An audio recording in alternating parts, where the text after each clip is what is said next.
مسلمان پہ صدقہ واجب ہے۔ یا رسول اللہ علم یستطع، نہ ہو پیسہ تو کیا کرے؟ تو سنو اپنے نبی کی بات، یعمل بیدیہ، یعمل بیدیہ وینفق علی نفسہ ویتصدق، تو اسے چاہیے کہ وہ بازار میں جا کے مزدوری کرے، وہ کھیت میں جا کے مزدوری کرے، وہ منڈی میں جا کے مزدوری کرے اور مزدوری سے پیسے کمائے، کچھ اللہ کے نام پہ صدقہ کرے اور کچھ اپنے اوپر خرچ کرے۔ خرچ کرنا اتنا ضروری ہے، یہ بدنی عبادت کے ساتھ مالی عبادت ہے جس سے نفس پاکیزہ ہوتا ہے۔ اگر نہیں ہے تیرے پاس تو خرچ، تو مزدوری کر، مزدوری سے مال بنا، کچھ اپنے اوپر خرچ کر، کچھ غریبوں پر، کچھ اپنے جیسے اور غریبوں پر خرچ کر، اپنی عبادت بناؤ۔ دوسری چیز ہے جس سے تمہارا میرا نفس پاک ہوگا، وہ اخلاق ہیں، وہ اخلاق ہیں، وہ اخلاق ہیں، اور اخلاق 90% زبان کے میٹھے بول کا نام ہے۔ 90% اخلاق زبان کے میٹھے بول کا نام ہے، زبان کے میٹھے بول کا نام ہے، زبان کے میٹھے بول کا نام ہے۔ لا تصاعر خدک للناس، کیا میرے رب نے بات کی ہے کہ تمہاری بدتمیزی تمہارے چہرے سے بھی نہیں ہونی۔ ایک زبان کا بول ہے نا، بول ہے، بول تو دلوں کو پھاڑ دیتا ہے، لیکن بعض اوقات آدمی چہرہ ایسا یبوس بنا لیتا ہے، ایسا عبوس چہرہ ہوتا ہے، ایسا قمطریر ہوتا ہے کہ چہرے پہ خشونت ہوتی ہے، چہرے پہ وحشت لے آتا ہے۔ اللہ نے کہا وہ بھی نہ کرنا، اور بعض نظروں سے آدمی گھورتا ہے، اللہ نے کہا وہ بھی نہ کرنا۔ لا تصاعر، لا تصاعر کے اندر اللہ تعالیٰ نے 2 چیزوں کی نفی فرمائی ہے کہ ایک آدمی زبان کا بول نہیں بولتا ہے لیکن چہرہ ایسا خشمناک بناتا ہے، ایسا وحشتناک بناتا ہے کہ اگلے کا دل مٹھی میں آ جاتا ہے، کہ نا نا نا نا یہ کام بھی نہیں کرنا۔ اور بعض نظروں کے قہر برساتا ہے، نظروں سے شعلے برساتا ہے، تو اللہ نے کہا نا نا نا وہ بھی نہیں کرنا۔ تیری نظر میں بھی پیار ہو، تیرے چہرے پر بھی محبت ہو، تیرے بول میں مٹھاس ہو، تو تیرا نفس پاکیزہ ہے، پاک ہے۔ ورنہ یہ گندا ہو گیا، یہ غلیظ ہو گیا، یہ ناپاک ہو گیا۔ اگر اس کو پاکیزہ بنانا ہے، اگر اسے صاف کرنا ہے تو یہ 2 کام کرنے پڑیں گے۔ ایک عبادت بناؤ، اپنے اللہ سے تعلق بناؤ، نماز، روزہ، حج، زکوٰۃ، تلاوت کے ذریعے۔ دوسرا، اللہ کے بندوں سے عبادات میں کثرت مطلوب نہیں ہے، عبادات میں اعتدال مطلوب ہے، اعتدال، عبادات میں اعتدال مطلوب ہے۔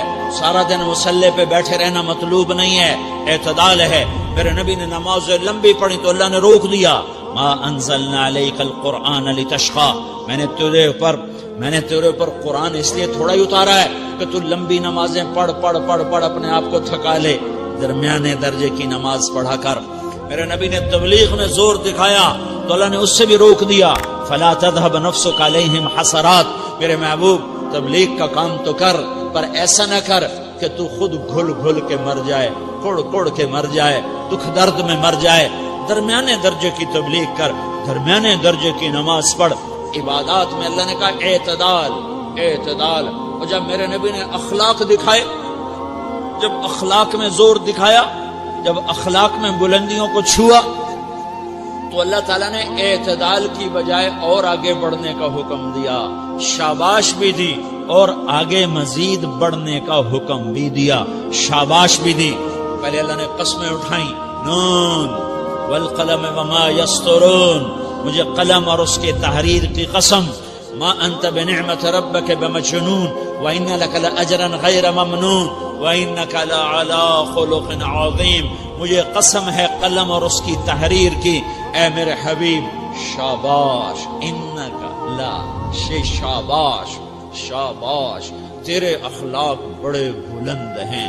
انک لذو خلق نہیں کہا، انک لعلی کہا ہے، علا، کہ سارے اخلاق پر تو چھا گیا ہے، اور اخلاق تیری باندی بن گئے ہیں، اور اخلاق تیرے غلام بن گئے ہیں، اور تو اخلاق پر حاوی ہو گیا ہے۔ شاباش، انا اور لام، یہ 2 کا میں ترجمہ کرتا ہوں شاباش، اے میرے نبی شاباش، تیرے اخلاق پہ کیا کہنے، تیرے اخلاق کے کیا کہنے۔ میں تجھے داد دیتا ہوں، میں تیرا رب تجھے داد دیتا ہوں، تجھے شاباش دیتا ہوں کہ تیرے اخلاق ایسے ہی ہونے چاہیے۔ یہ نہیں کہا تھوڑی آنکھیں دکھا، یہ نہیں کہا ذرا زبان میں تیزی لا، یہ نہیں کہا ذرا نظروں کے تیر برسا، یہ نہیں کہا قہر آلود نظروں سے دیکھ، یہ نہیں کہا کہ چہرے کو عبوس بنا، یہ نہیں فرمایا کہ تھوڑے کم کر، نہیں نہیں، انکا لا، لام اور انا، یہ لام اور انا مل کر کیا بنتا ہے؟ شاباش. جیسے استاد شاگرد کے کندھے پر، کمر پر، پیٹھ پر ہاتھ مار کہتا ہے بیٹا شاباش تو نے بڑے اچھا نمبر لیے، تو میرا اللہ کہتا ہے میرے محبوب شاباش. اپنے نبی کی کمر پہ اللہ ہاتھ مارتا ہے، کہتا میرے حبیب شاباش تیرے اخلاق بڑے بلند ہیں. یہاں شاباش دی، پھر کہا اور آگے بڑھا، اور آگے بڑھا، کیا کہا؟ وَخْفِضْ جَنَاحَكَ لِلْمُؤْمِنِينَ وَخْفِضْ جَنَاحَكَ لِمَنِ اتَّبَعَكَ مِنَ الْمُؤْمِنِينَ. اے میرے محبوب ایمان والوں کے آگے بچھ جاؤ، ایمان والوں کے آگے بچھ جاؤ، اپنے پر پھیلا دے. آدمی کے پر تو نہیں ہوتے، بازو ہوتے ہیں. پرندہ پر کب پھیلاتا ہے؟ جب وہ زخمی ہو کے گرتا ہے اور اڑنے کی طاقت ختم ہو جاتی ہے تو اپنے پروں کو یوں پھیلا دیتا ہے اور پھر وہ ذبح ہونے کے لیے تیار ہوتا ہے. اس آیت کو صحیح میں اپنے کالج کے دور سے سمجھا ہوں، تفسیروں سے نہیں سمجھا ہوں. تو میرا رب کہہ رہا وَخْفِضْ، لوگوں کی بدتمیزی کے آگے ذبح ہو جا، لوگوں کی بد اخلاقی کے آگے ذبح ہو جا. یہ مت کہہ کہ میں کتنا صبر کرتا، میں کتنا حوصلہ کرتا، میں کتنا چپ رہتا، میں بھی تو انسان ہوں، میرے اندر بھی تو دل ہے. وَخْفِضْ، اپنے پر پھیلا کے ان کی ہر بدتمیزی کو سہتا جا، ان کی ہر بد اخلاقی کو سہتا جا، ان کی ہر دل آزاری کو سہتا جا، سہتا جا. بس یہی تیرا کام ہے. قربان جاؤں، قربان جاؤں. اتنے عالی اخلاق کے باوجود اللہ اتنی تاکید کے ساتھ حکم سناتا ہے کہ اپنے پر پھیلا دے، زخمی پرندے کی طرح ذبح ہونے کے لیے تیار ہو جا. ان کی ہر بدتمیزی کے آگے آہ نہ کر لبوں کو سی، عشق ہے دل لگی نہیں، سینے پہ تیر کھائے جا، آگے قدم بڑھائے جا، یعنی زبان حال سے کہہ دے کہ ہاں ستائے جا. وہ یہ کرتا ہے، وہ یہ کرتی ہے، اسے یہ نہیں آتا، اسے یہ نہیں آتا، اسے وہ یوں سناتی ہے، وہ یوں سناتا ہے، وہ یوں کرتی ہے، وہ یوں کرتا ہے. یہ آج کے اخلاق ہیں. کوئی آنکھ ایسی نہیں ہے جو خوبیاں ڈھونڈے. جس آنکھ کو دیکھو اس میں دوربینیں فٹ ہیں عیب پکڑنے کے لیے. کاش کوئی آنکھ ہوتی جو خوبیاں دیکھتی، کوئی زبان ہوتی جو خوبیاں بولتی.